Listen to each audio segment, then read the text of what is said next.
Even men at the top of their game find themselves wanting more from life. Whether it's more meaning, unshakable confidence, a bigger impact, more money, deeper love, a hotter sex life, or a powerful legacy. Find out how good your life can be on this episode of Man Alive. Also, as I've supported men in their love and work lives for 15 years now, many men ask for the right words to say to be more successful, attractive, and desirable. But I found it's not so simple as giving scripts or lines because every man is different. So giving words or scripts would be like giving a tall, thin man a shorter, wider man's pants, or vice versa. The words have to make sense for you and your personality, and there's so much happening beneath the surface that people are responding to. If you're interested in how to become a better lover and leader in your own unique way, go to shanajamescoaching.com/quiz, or you can text ALIVE to 44144. It only takes a couple minutes and you'll start to get an idea of how you can be both more respected and desired. After you fill it out, we can schedule a time to review your quiz and talk about your specific challenges and desires. So again, go to either shanajamescoaching.com/quiz or text ALIVE to 44144. That's ALIVE to 44144. Enjoy this episode of Man Alive. All right. Hello, and welcome to this episode of Man Alive. I'm your host, Shana James, and I'm excited to be here today to talk about something called containment. And containment can be sexual energy, right? Containing sexual energy. It can also be containing life energy. And to really look at the difference between someone who's restrained consciously versus someone who's restrained unconsciously, right? There's a way that people can hold back and hesitate, and it comes maybe out of fear or out of this unconscious habitual way. And then there's the difference of, what happens when I'm consciously choosing where my energy is going, whether it's sexual or otherwise. So I think this is going to be a powerful and fun conversation. And we have Damien Bowler here today. Damien and I have known each other for, we think, about a decade at this point, and it's been fun to watch you grow and see the depth of what you're creating in the world. So thank you for joining us. Thank you so much for having me. Yeah. So, okay, tell us a little bit about, maybe before we get to what containment is, like, how did you get to this topic of containment? What's something personal in your own journey? So one of the things that I've been doing in my work is one of the big features that I've explored is the nature of boundaries. Boundaries seem to be such an essential component of healthy relating, healthy relationships, and also just having kind of the life that we want. Yeah. And when I started deep diving into understanding boundaries, what I discovered was that there was two different major types of boundaries, or major categories of boundaries. And they're protection boundaries, which is moderating what comes into our field, into ourself, and containment boundaries, which is moderating what comes out of us. Ooh, so brilliant. Our boundary is a two-way relationship. And you think about it like a cell as well. A cell in a body, I love using the cellular analogy for a boundary. A cell in our body moderates information coming in and out. It's not just a one-way thing, the membrane. And so is our energy field, or whatever you want to call it. Our intellectual, mental, emotional, sexual aspects of self have this two-way field. Yeah. And as I started exploring that and kind of understanding boundaries, I guess one of the things that really hurt me when I was younger was being called creepy, or that kind of label that can come to a man when women will feel uncomfortable around him. Yes. And as I started exploring that in myself and cleaning that up and putting it together with this understanding of boundaries, what I started understanding was this is a containment issue. This is an inability to contain what is coming out of me. And as I went deeper, I started to kind of think about, just for play, the nature of these boundaries, protection and containment, as almost like masculine and feminine. Protection boundaries you would think would be masculine, but actually feel more feminine. Interesting. Protection boundaries feel like something that it's very important for women, for the feminine, to be very conscious about moderating what is coming into her field. And containment boundaries being masculine, moderating what's coming out, and I could see for men and feminine. women or people of all genders, right? Both would be important. Absolutely. Right. Masculine, feminine, it's not like I only have containment, I don't protect right. what comes into me, but the nature of the boundary. And we look at that, like if you look at what makes an alluring or attractive man or woman, tends to be the nature of that. What makes an alluring woman is someone who is very well protected. They are very discerning about what they take in. They're very discerning about could see what that. kind of man or energy. Yeah. Yeah, we could go into that a little more, and I don't think I want to today, but right, there could be these nuances of, are you protected unconsciously? Are you protected in a rigid way, or are you protected in a way where you're trusting yourself and you are, open to the world versus shutting down? So all of these different nuances. Mm-hmm. Yeah. And for me, there's a very tight distinction between, and this gets confused often between a boundary, an actual boundary, which to me is permeable, like a cellular membrane. It is permeable. It's open, but it's selective. It's open and selective. Yeah. Whereas a wall is rigid and unyielding. It's not selective. It's just a complete no. So, a walled off protection boundary is just a wall of nothing can come in. There's no selectivity to it. So there's no openness to the world. A walled off, and we're going to get into that. Containment boundary is that kind of rigid or suppressed. Right. Nothing can come out of me. Yes. And there is a way where people tend to be attracted to, like, the typical woman who's a little more distant and mysterious, or the man who's, mysterious and he's together. And to me, what it feels like is you're naming, again, more of an evolution. Okay. How do we open-heartedly, or, with, permeability. I like that distinction between the wall and the boundary. How do we stay open to the world and also choose what comes in and out? Exactly. And just like I mentioned about the woman, when we think about the attractive man, we think about the James Bond character or whatever. Yeah. They are tightly contained. Yes. Yes. And I've started reflecting on purpose. We love a man who's on purpose, right? Why do we like that? Because his energy is contained and focused in the direction of his choice. And that's an act of containment. His consciousness, his presence or his consciousness isn't dispersed and leaking everywhere. Yes. It's narrowed in and it's applied in the direction that he wants to go. Yeah, I do find that sexy. Yeah, of course. It is. It's very attractive. And he's contained. And he's not walking around the street and like gawking at every woman he can see. Right.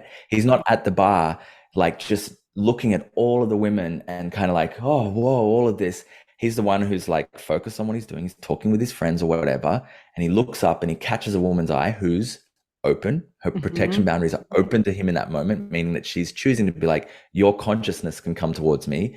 And he gets up and he goes straight towards her without any distraction, right? That's the man we go, oh, swoon for, And it's right. He's not at the whim of everything around him just kind of blowing in the wind, right? He's actually more in control, or more, I don't know if control is the right word, but there's a like contained control. Yeah. Conscious. He is choosing what to do with his consciousness or his presence. There you go. In one of my programs, I talk about mastering your attention and how, our attention can be pulled in so many directions these days. And unless you are mastering your attention, right, it's going to be distracted. It's going to go all over the place. It's not going to actually create that connection and that spark. So yeah, that feels like what you're speaking to. Yeah, exactly. And so one of the big ones that many men, myself, struggled with is obviously the sexual energy piece, the leaky sexual energy, the being a creep, that does not feel good. And this is a lack of containment around sexual energy, right? Were you actually leaking your sexual energy? Because I also find that there are a lot of men who identify as nice guys who think they're being creepy, or they're worried about being creepy, but they're actually holding in the sexual energy. So which were you doing, or both? Maybe it's not a one or the other. So that's a very interesting thing to me, because I think that it is both. So repression doesn't actually stop the containment. Like it's not actually contained. Oh, So this is an interesting. So fascinating. repression is like, so if I put myself back in that situation of like, okay, I'm the nice guy who's not having the kind of success that I want with women. Yeah. I am I am not able to uh, directly express my sexual desire. That's often the Yes. main thing of a nice guy. I can't go up and be like, I am sexually attracted to this woman. Yep. There's a hiddenness about it. The Yep. nice guy generally hides because they're afraid of rejection, and probably also grown up with a lot of conditioning that Yep. overt sexual expression by men is bad. They've got to hold that away. They've probably been taught that at school and so forth, right? But what happens is it's like the energy still comes up and out of the eyes. So the nice guy will be sitting at the bar Mm. and looking at every woman, but not able to act on their energy. So the energy is leaking Interesting. It's in that it's leaking. still Hmm. observing. He's going to Hmm. be watching porn. He's going to be watching, movies and lusting over women. He's going to be walking down the street, checking out every butt he can see. His energy is still out. He's not contained. It's very dispersed. And Hmm. it's like the consciousness is leaving. And, when I started like reflecting on this for myself, it's like I experienced some early rejection Yeah. by women. When I was very young, I experienced it like, don't approach me. And it hurt a lot. Yeah. And I realized, what there's a reciprocal exchange between masculine and feminine, right? The Mm-hmm. feminine wants the consciousness, wants deep presence and consciousness of the Yeah. man on her. Yeah. The man wants the openness and the radiance of the woman. That's what he experiences. He experiences her openness, and it's like, oh, it feels so good when a woman is open to me. Yes. The only openness I could get was the one that I looked at. Uh, That was my experience of feminine radiance, was me looking at women from a distance without right. any From ability. afar. That was all I had access to, Yeah. right? Or pornography is a man's attempt to gain access to a woman's openness and radiance, Wow. because he can't actually contact that in life because of, all of the stuff he needs to resolve and all the conditioning and the trauma and so on and so forth. Yeah. Yeah. Okay. So this is powerful. Like, before we go into how to contain, what would you say the benefits are, right? Why would a man go through? Because to me, it seems like one of those, it's the deep work. It's not the, Yeah, it's not comfortable. right. It's not Yeah. comfortable. Yeah. So No. why have you done it? What have you gotten from it? Or, Um, at an initial level, it's going to, like, let's talk about some of the benefits. It will naturally make a man more attractive and alluring. mm-hmm. It will bring more choice Uh-huh. into a man's life. Yeah. We now are at choice rather than at effect. If I am not contained, I am at effect of the world. The world can take my consciousness. My consciousness is as fickle as a dry leaf in the wind. Yes. It can be blown anywhere. Yep. A pretty woman walks down the street and suddenly I'm gone. I'm out of my center. Right. So I'm Right. constantly Out at of the your effect of the power. world. Mm-hmm. Exactly. Which is going to impact my ability to penetrate the world in business, in purpose, in meaning, Yeah. penetrate a woman that I'm with. And so if we're looking at unconscious level, one of the biggest complaints usually in relationship of women is men who check out other women, right? That's something that women are generally really disturbed by. It doesn't feel good. It's a source of argument and conflict in relationship. Yeah. And I don't think it's because there's envy and jealousy, even though that might be over the surface. Yeah. It's literally because his consciousness is not in control. His consciousness is not at choice. So he is losing consciousness. He's not being as conscious as she feels he could be. Right. And it's in the losing, it's kind of draining away from her. Exactly. His consciousness isn't with her. It's dispersed somewhere else. She's feeling dropped. She's feeling energetically unsafe, which means she has to close to make herself safer, which means her radiance diminishes and she doesn't feel as good about herself. And this isn't to say that men shouldn't, like, men aren't going to see a beautiful woman or a woman who is energetically bright and not, feel a ping of energy or feel delight or whatever. Right. But I think what you're talking about is that, again, that unconscious, just drifting away. It's like, as I started doing this work of tracking myself, it's like what I realized is that it's actually when I check out that woman on the street or whatever, it's a dissociation. Yeah. There is leaving the body, there is leaving this present moment, and there is like, it's like my consciousness has left my body through my eyes, Yeah. and it's given to her. And if I'm with a woman, she's like, why are you giving your consciousness to her? Right. She's not giving you anything, Yeah. Yeah. there's And I'm no right here. accurate, I'm right here with you. Yeah. Doesn't So mean it that builds we don't trust notice the too. environment. It builds Yeah. trust. Yeah. Yeah. And Yeah. like you said, it doesn't mean we don't notice the environment, and it doesn't mean that we can't appreciate, but especially if it's a habituated pattern, and I would say for many, many men it really is, Yeah. we're not going to be able to discern between the two. We're not going to be able to discern between just admiration that is not leaving our body, is not giving our consciousness away, and uncontainment. It's Ooh. like you kind Say of more have to about that. overcompensate usually. Well, it's like, if I'm walking down the street and I see a grandpa a grandpa helping a child, I can look at that and feel like that's a lovely thing that's happening, Yes. right? My consciousness doesn't have to leave my body for that, Yeah. right? My presence doesn't leave my body, but I can still appreciate what is occurring there. Yes. But if I'm looking at a hot woman, Yeah. my conscience has gone out of my body. I'm not in just a gentle passive appreciation. I'm in an active seeking or penetration of her energy field. Okay. And I would imagine that you could see a hot woman from the place of Yes. containing your energy, right? It's not Yeah. always, so that's what you're saying. Oh, I could learn Yeah. to relate or react to a hot woman like I do. This is weird, but to the grandpa, Yeah. whom Yes. I'm admiring. Yeah. Yeah. Yeah. And I want to say it weird because it's like that, or react to a hot woman the way I would to a beautiful flower or a Right. work of art on the wall. There's Yes. not something that I like leaves that. me in order to do it, Yes. you know. Right. Your There is consciousness just never has to leave you.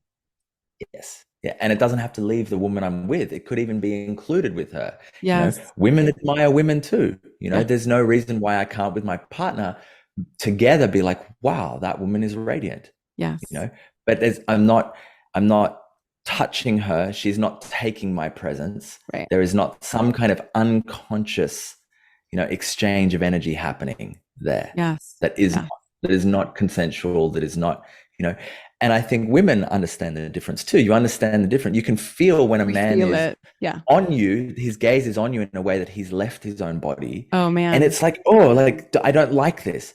Yeah. Versus a man who's like appreciating you, but from a contained place, it's like, oh, that you probably soften a little bit. Yeah. Now it feels safe because Totally. he's not taking anything. He's not going to venture anything. Right. Because it's trustworthy, it's safer. So yes, there is a way. I mean, I have a lot of love and compassion for men who kind of lose themselves or leave their bodies with that gaze. And right, it doesn't have me feel like, oh, this is a man who I want to give my attention to. It Exactly. feels scary or a little bit just, off-putting. Yeah, exactly. And we can have compassion for men, but it's not going to be one where it's like, oh, that's a man I would It's a consider man I want to partnership get with, to or know. that's someone Right. I want to get to know. It's like, okay, it's like, to be a little bit harsh, it's more like, oh, like that's more like a puppy, Right. It's like, Yeah. there's like I get that you're hurt, and I want to be gentle with you, but I'm not going to trust you with my shoes. Like, Right. Yes. you'll put my Okay. shoes So out of reach. how did you start to create this containment for yourself? So it's really like, I think of the way that we grow is a process of developing awareness of what we're doing. It's consciousness, right? We have to bring consciousness. So it's as easy and difficult as becoming conscious of the pattern, becoming ruthlessly honest with, oh, this is how. So it's like to watch myself. Yeah. It's like to watch yourself as you walk down the street, as you watch a movie, and see, whoop, oh, my attention just left. Oh, I'm Yes. like walking down the street. There's a woman in a G-string or whatever. Like I'm at the beach in a bikini, her ass is hanging out, and I'm like, I'm right there, and I don't even know anything else. It's almost like scrolling Facebook, the habitual dopamine hit. I pick up Facebook, and all of a sudden I'm like 10 minutes into scrolling. Right. The same And effect is like becoming more walking down the mindful and street. able to witness that you're doing that. Yeah. So it's Yeah. like witness and you don't do it. It's like, oh, there it is, come back. How do I come back to myself? How do I like walk down the street? It's like I'm aware of the woman wandering there. You're aware of the woman, she's wandering on the side. It's like I'm actively not going to look at her, Mm. which That's is the hard. And then practice. it's like it's the practice, right? Okay. And it's like I'm not going to look at her until you can do it without leaving, until a Right. man can Because I could like see that not another leave. practice could be I'm going to look and I'm going to notice, does my energy or consciousness like whoop, fly out of my body, or what would it be like to feel it in my Yeah. body? Mm-hmm. Yeah. Yeah. Well, that would be, that would be another type of practice that can be done. Can I watch it on a movie, or can I sit in a cafe and watch the world? And can I look at everyone passing through it as indiscriminately as each other, Mm. attractive or not? Why Can I would you just watch want to them do the it same? indiscriminately? I think it would be to cultivate that level of impartial containment. It's not Okay. necessarily, this is a practice, right? This is not Right. It's not like necessarily you the want to end then live that goal. way forever. Uh-huh. No, no, but it's the opportunity, because a man who does this there's going to be so much bound up inside of it. Mm-hmm. There's going to be layers of conditioning. There's probably going to be a lot of hurt. There's going to be trauma. There's going to be shame around pornography habits. There's going to be shame. I know for me in the past, there was shame around, looking at women and being Yeah. told off for it. Like Yeah. there's going to be lots of stuff. So starting to do this practice is actually going to bring up things like Right. discomfort is going to start surfacing. And it's Yes. going to be like, oh God, like I do this way more than I'm happy with. I'm very uncomfortable with my experience. Yes. I'm Right. now having to feel all the shame that has me do that to avoid it. It's like almost looking is an avoidance of some of the feelings. It's a dissociation. We stop Totally. dissociating, we feel. Yes. Yeah. Right. I mean, I think Yeah. this is why you and I do the work we do with people, Mhm. because suddenly someone starts a practice like this and it's like, can be very overwhelming to feel all that shame. You're doing a practice to ideally release the shame, and yet it often comes up and arises to be felt and worked with as we're Yeah. heading toward releasing it. Yeah, absolutely. It's not going to be a comfortable process, Yeah. as some of the deep work isn't. Yet the benefits start to accumulate quite quickly when we get it. Mm-hmm. And the benefits are increased personal energy, Mm. increased choice about what we do with our personal energy and consciousness, which is going to ripple into places like work and career and vocation. And it will ripple in a way that isn't necessarily you have to sit down and tangibly do it. It'll just suddenly be like, oh, I have more attention and more energy for my work without Right. even having to try it. Because it's like I've pulled back the energy from other places. Yes. Yes. Okay. So what else have you done? Well, I was just going to say I have one analogy that Okay. that is similar. So many years ago, I smoked cigarettes, and when I went through a process of stopping smoking, Yeah. I would actively, every time I would have the desire to smoke and I would choose not to, it's Mm-hmm. like my body would get the rush of energy that I would normally lose. My body was so Oh, used to losing the energy of having the cigarette. I'd have a cigarette and I would lose energy, right? And I'd feel less energy. And yeah. when I didn't have it, my body would anticipate the loss, seemed to be, and then I wouldn't do it, and my body would get the rush of not losing that Interesting. That's energy. not how I And hear I would most feel people are more like. energetic. Yeah. Most Yeah. people, when Well, they I mean, don't smoke, feel like that intensity, right, of the yeah, I mean, addiction I or don't, the I don't, I don't know if that's, like there's the intensity of the addiction, the craving, but I would yeah. find that I would have the energy come back to me instead. Interesting. Okay. And so this process kind of feels the same, as it's like it's uncomfortable. Similarly, like giving up cigarettes or something like that. It's like, oh God, like I'm just gonna look this time, Yeah. like oh, the pressure builds up. I'm like, okay, I'm just gonna check out us, and then the next one, I'm not gonna do it. Yeah. Right. Yeah. But I mean, that's interesting how her habit too. continues. Yeah. Right. One of the things that I often work with men around is expanding the capacity to hold more energy in their bodies, right? And so instead of shutting down or dispersing it.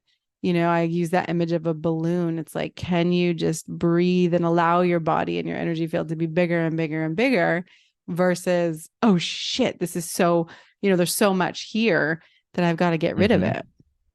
So containment isn't necessarily staying small with it either. Definitely not. Definitely not. You can feel, like, and we can place our mind again into the imagination of a James Bond-esque type man, Yeah. very tightly contained, very tightly on purpose, enters a room. Everyone knows he's in the room. He is not small. He is big. Yes. His right. energy contains the whole room. Oh, that's so interesting, right? And because it's almost like because his energy isn't leaking out into the room, he's like a vibrating, not a time bomb, but right, there's a vibration about him, like literally energetic vibration that people suddenly are like, something just walked into the room or someone just walked into the room. Someone just walked in the room. And, there's like because it's so contained, wherever the intention moves is extremely concentrated. He's moving across the room to get a drink, and it's all intention. It's all choice. It's not like, I'm overwhelmed. Maybe I'll get a drink and that'll loosen me up. Right. It's like, I'm going to get my whatever it is. Oh, so there's a lot of intentionality here too. Yes. Yeah. Yeah. Right. Well, that's what it cultivates. That's what it, by doing this practice of containment, it starts to cultivate intentionality. It starts to cultivate choice around where my consciousness goes, where my presence goes, where my intention goes. Yeah. Okay, great. So can you tell us more about the how and how you've cultivated this? Because we did a little bit of, okay, you could, sit and not let your energy leak out. What else have you done to build your capacity for containment? So that would be the main active practice of it, is to just start to become really aware of where am I leaking my attention and not doing it. And then there's the walking down the street, being in the store, being in the bar, noticing the impulse to want to look around at all of the pretty objects and choosing where do I actually want to put my attention? Yeah. Versus like, I'm just being pulled in every direction. And so it's going to be a process. And then I would say couple that with recognizing that shame is going to come up.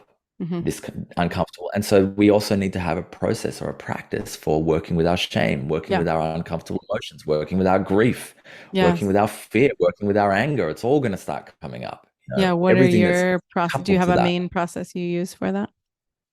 Yeah, I mean, it's a longer process. I teach it in a course, course that's actually running next week, called Regulate. But one simple practice that I could offer is literally to breathe in a way that creates more space in the body. It's like, how can I breathe? And make every breath is actually creating more space inside me. And then we can couple that. So it's like I can breathe in and I can feel my ribs expand, the space in my body increase. And then when I breathe out, can I feel the space around me increase? So it's actually like both the inhale and the exhale are increasing space. Yeah. Amazing how simple the breath is and how profound it is. Yeah. Yeah. So I get to start creating more space inside of me, and that gives space for shame to move, to unwind, to metabolize. Shame, the way I experience shame and the way I perceive shame is a compression of discomfort. It's an uncomfortable feeling that has been compressed and compressed and compressed into a ball. You can't compress shame any further. You compress shame, you get reaction. Yeah. Most triggers are people's shame being compressed and they react and then exploding. Right. Exploding. It's so interesting. So we have to give space for it. Yeah. Right. And I think, okay, so when I imagine when someone goes beyond the mental story and starts to tolerate or welcome, like, oh, there's a sensation in my body. And it can feel, I've had sensations where I'm like, oh my God, I'm going to die. Or it feels like I'm being ripped apart from the inside, but to actually get, wow, it's just sensation, like nothing, I'm not actually dying. Yeah. And the power of having more space, like you said, more breath, more awareness, more consciousness, to then it kind of digests itself. Yeah. often. And then shame, it's almost like shame starts to stretch out. And as it does, it dissipates. Like it's like shame is almost like density. It's been Yes. compressed and it's black. And you give it space, it starts to spread and it becomes the blackness stretches out, it becomes gray, you know. And Yeah. as the gray continues to, it becomes wispy, it becomes like white, wispy Yeah. clouds. And then Yeah. eventually it disperses. Hmm. Yeah. Yeah. No, I have that a lot. I mean, I think part of the reason I got into this work is because of the inner pain, right? And I still touch into, even recently this week, like those very dense places where it just feels dark inside, and starting to recognize that when they come up, there's a subtle shame of, right, of like, ugh, I just wish it didn't feel this way, or I wish I was having a happy day or a lighter day, which Hmm. keeps me from being really curious, like, actually, what is this, and what is the flavor of it, and how can I create more spaciousness around it? And yeah. Yeah. Yeah, absolutely. Hmm. You know, and so Amazing. that's really it. It's the practice of not doing the thing that we've done habitually, Yeah. feeling the discomfort that it arises, and continuing for as long as it takes to start having actual choice. You Uh-huh. know, Uh-huh. there's a point if we're giving up smoking where I am no longer feeling the cravings. It's like, actually, I don't want to because Yes. I know that it's going to take me somewhere that doesn't feel good. It's the Right. same thing that's going to happen. And I would imagine, tell me if this is true, that it's like all that energy that was maybe being drained with our example of, looking at women, when you take that concentrated energy and you put it on, whether it's a woman or women or whoever you're dating, or, then it actually comes back to you, right? There's like a cycle of energy that's shared, as opposed to you just leaking it out. Yeah. Yeah, and like we could like look at this in a very interesting way. Say I have 100 units of consciousness.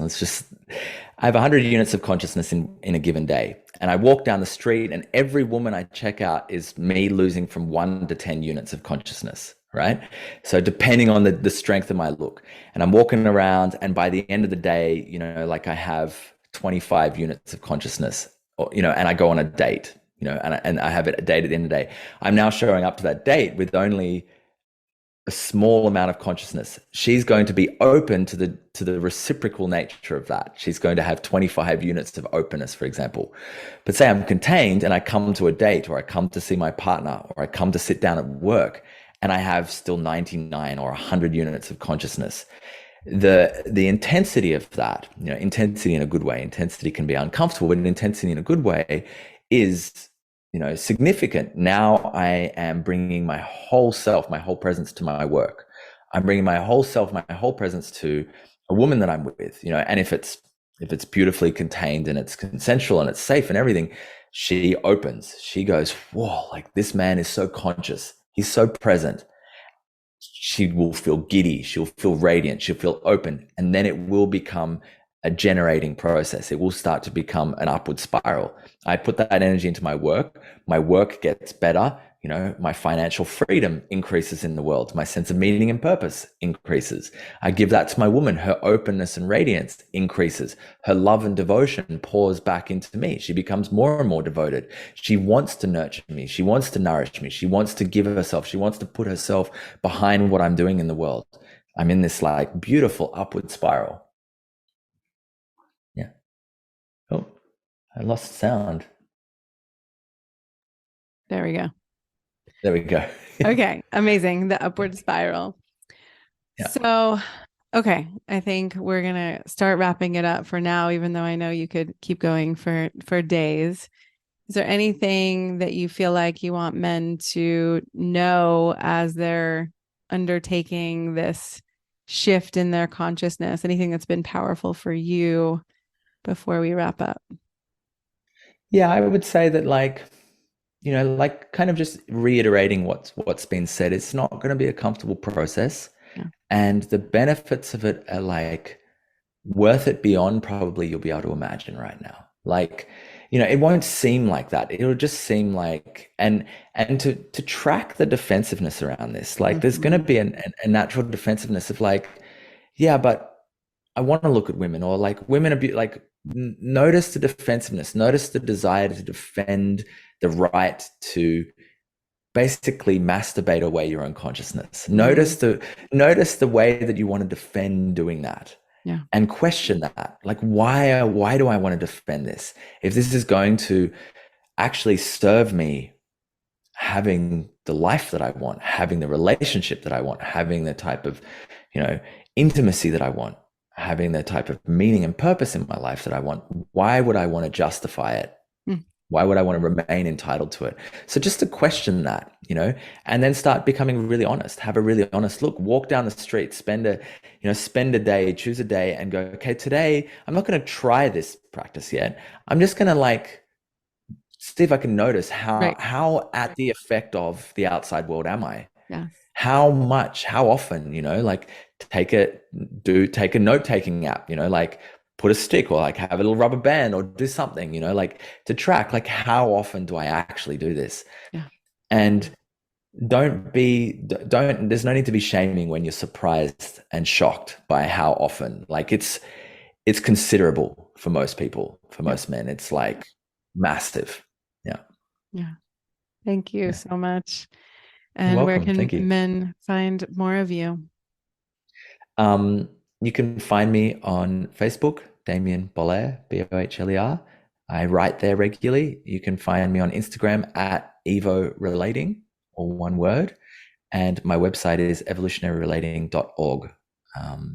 Those are kind of the main places to find. You Awesome. can sign up for a newsletter there and get my writings as well. And I'm really my main interest at the moment is covering the territory between attachment and understanding attachment and trauma and the impacts it has on our life, and polarity, and Yeah. understanding masculine and feminine polarity, and how do we make sense of these areas, and also kind of transpersonal awareness and authentic relating. So how do all of these things I tie love together it. so that we can have the type of Powerful intimacy, topics. relationships, life we want? Yeah.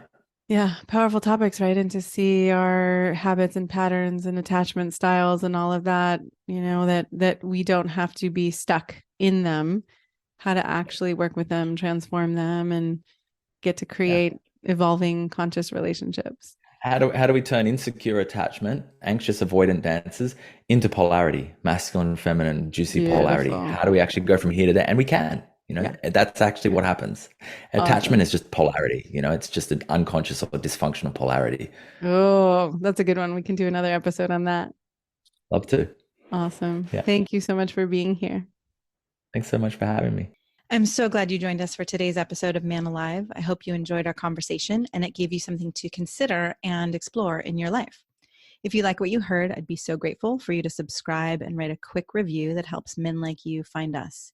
And again, head over to shanajamescoaching.com/quiz or text the word ALIVE, ALIVE, to 44144 to get a sense of how you can become a better lover and leader. You'll start to see how you can be both more respected and desired in your unique and genuine way. If you don't feel as confident or as excited about life or love as you'd like to be, this quiz is a really great starting point and will guide you toward a more passionate love life and a more inspiring and successful career. So again, text ALIVE, ALIVE, to 44144 or head over to shanajamescoaching.com/quiz. Join us each week for a new episode of Man Alive.